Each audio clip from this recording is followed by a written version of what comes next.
mungkin saya akan cerita perjalanan saya dari mulai kuliah Jogja, saya masuk Surabaya. Saya dari seni rupa, dari ASRI. Di awalnya saya melakukan pekerjaan keramik. Di sana kebetulan mengerjakan keramik di keramik PT Diamond Indah, dan saya sempat bikin lukisan. Ada beberapa lukisan yang saya kerjakan di sana. Kebetulan lukisan itu yang untuk Jakarta ada 2 tempat. Yang satu di Taman Mini. Taman Mini itu bercerita tentang anak-anak, dunia anak, dan sampai sekarang masih ada di Taman Mini, di dunia anak dengan legenda Bangau. Nah, ini ada beberapa dokumentasi. Itu setelah itu saya mengerjakan juga yang justru saya sayangkan. Pekerjaan saya itu cukup besar. Luasnya sekitar 1.200 meter persegi dari keramik. Itu ada di Geraha Pemuda Jakarta Senayan. Cuman karena temanya berbau politik, saat Pak Harto tumbang, lukisan itu dibongkar sama generasi berikutnya. Itu yang agak saya sayangkan, karena ternyata kesenian masih dihubungkan dengan, karena konsepnya ada agak politis, masih dihubungkan dengan politik. Dan untungnya saya masih ada foto-foto yang ada di Geraha Pemuda itu, yang saat ini sudah hancur, sudah dirobohkan. Dan saya waktu itu dibantu atau kerjasama dengan Pak Adamlay. Pak Adamlay itu pelukis Istana Bogor.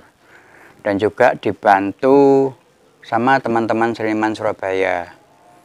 Dan kebetulan banyak seniman-seniman teman-teman yang bantu itu sudah almarhum semua. Yang ada itu hanya yang di Surabaya, hanya Amir Kiyah yang di DKS, Dewan Kejayaan Surabaya. Terus ada juga yang di Jakarta itu Mbak Tutik, teman kuliah saya waktu itu. Dan istri saya juga ikut membantu. Serta satu orang ada di Perancis, itu namanya Mas Rudi ya. Yang lainnya sudah almarhum, seperti Pak Dar, Pak T. Itu banyak yang sudah almarhum. Ada Gambang Telo segala macam. Ini hasil-hasil waktu saya ngerjakan di sana. Untungnya masih ada dokumentasi.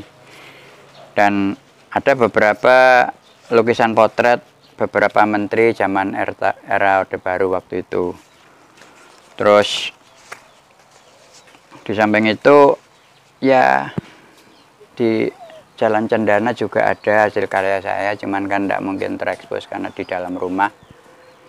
Itu ada beberapa ornamen untuk lantai, karena kebetulan waktu itu saya sempat komunikasi dengan Ibu Tin.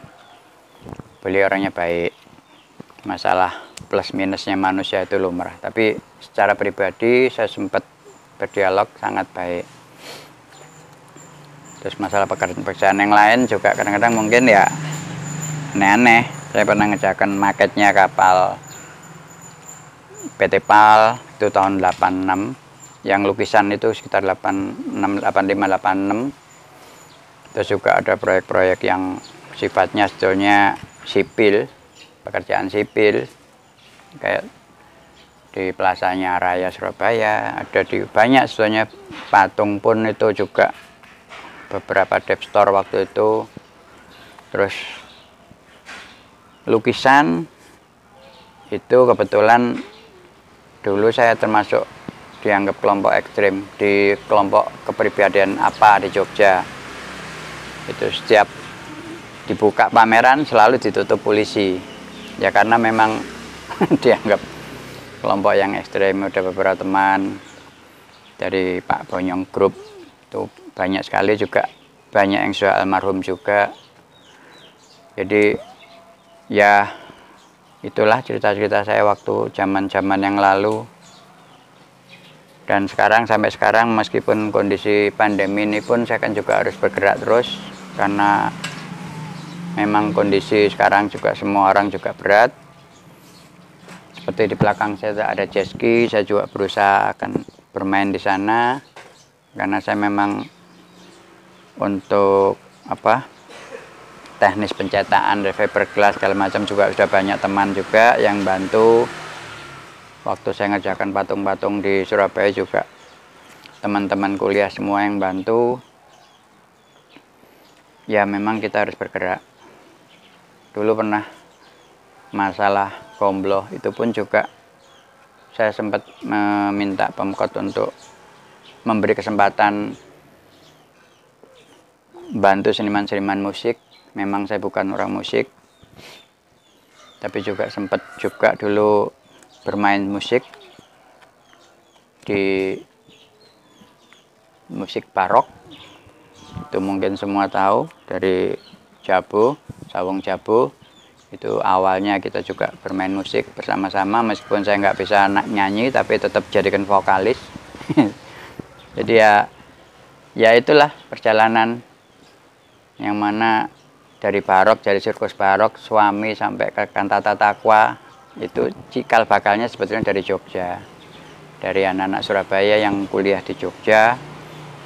Kita membuat komunitas KAS, Keluarga Arek Surabaya, yang ya alhamdulillah sampai Jabu bisa berkibar. Sekarang dia tinggal di Australia dengan istrinya Susan. Terus waktu itu awal-awal itu Iwan Fals juga masih belum apa-apa. Bahkan di komunitas kami itu ada seperti Dedi Stansa almarhum, Gito Rolis almarhum, terus Farid Baniarja, Farid Gendut itu juga sempat ke Jogja, kita sama-sama. Ya itu perjalanan hidup saya. Cuman memang saya bukan dari musik, jadi ya memang saya basic saya seni rupa. Saya sampai detik ini masih menggeluti patung dan lukis. Kebetulan sekarang saya sedang hobi merepro lukisannya Rembrandt, Da Vinci. Ya cari peluang untuk mendapatkan nafkah, karena pekerjaan saya itu nggak mungkin pekerjaan yang lain. Mudah-mudahan itu bisa jalan, dan insya Allah bisa ngerjakan semua, karena saya ya usia sudah cukup dan sempat melanglang berkiprah di kesenian. Bahkan saya sampai saat ini ada kelompok tari, itu namanya Viatikara, mungkin banyak yang kenal. Viatikara itu basic tradisional tapi di semi modern, dan kebetulan saat ini saya yang megang kelompok itu. Dan karena suasana pandemi kita tidak bisa beraktivitas, karena saya juga khawatir sama adik-adik anggota Viatikara nanti berdampak pada kondisi pandemi ini, kena penyakit segala macam, kita nggak berani berkumpul. Jadi selama 2 tahun ini Viatikara aktif, nggak tidak aktif. Juga ada hobi mungkin di luar dugaan. Saya dulu pembalap roda 4, roda 2, terutama motocross. Itu ada kelompok Alas MX 7080, itu hobinya touring, terabas, pakai motor trail. Dan terakhir barusan di Batu. Ya itu untuk stamina aja, untuk adrenalin aja, sebagai hobi saja. Karena tidak mungkin profesi balap lagi karena udah tua. Jadi profesi saya yang jelas ya yang dari seni rupa ini. Yang saat ini yang bisa saya kerjakan hanyalah melukis dan buat patung, karena tidak terlalu banyak melibatkan personel, karena itu pada dasarnya saya sendiri yang ngerjakan. Jadi kecuali kalau patung masih butuh bantuan teman-teman, karena nggak mungkin saya kerjakan sendiri. Ya mungkin dengan ini dari pihak pemerintah bisa melihat, bisa memberikan kesempatan tidak hanya untuk saya tapi untuk seniman-seniman yang saat ini sekarang terpuruk semua. Saya berharap ya entah dibantu membuat monumen kayak atau landscape, bahkan apapun yang bisa dikerjakan oleh teman-teman seniman yang lain bisa diakomodir oleh pemerintah. Itu aja harapan saya. Jadi mudah-mudahan. Oh ya, saya juga sempat ini buat tahun 84 atau 8 buat maketnya PT PAL. Dulu sempat buat maket PT PAL. Jadi kalau PT PAL itu kalau ada buyer dikasih bonus maket. Nah, karena dulu PT PAL belum bisa bikin, saya yang bikin. Tapi setelah PT PAL ada personel yang sudah bisa bikin, ya saya udah nggak dipakai, mereka buat sendiri. Ya itu udah perjalanan seperti itu memang. Itulah, jadi bahkan ada beberapa kerjaan-kerjaan yang sifatnya sipil saya kerjakan juga, bahkan diskotik. Mungkin masih ingat diskotik Calypso itu awal pembuatannya itu saya kebetulan dekat sama pemilik almarhum Anin Barto.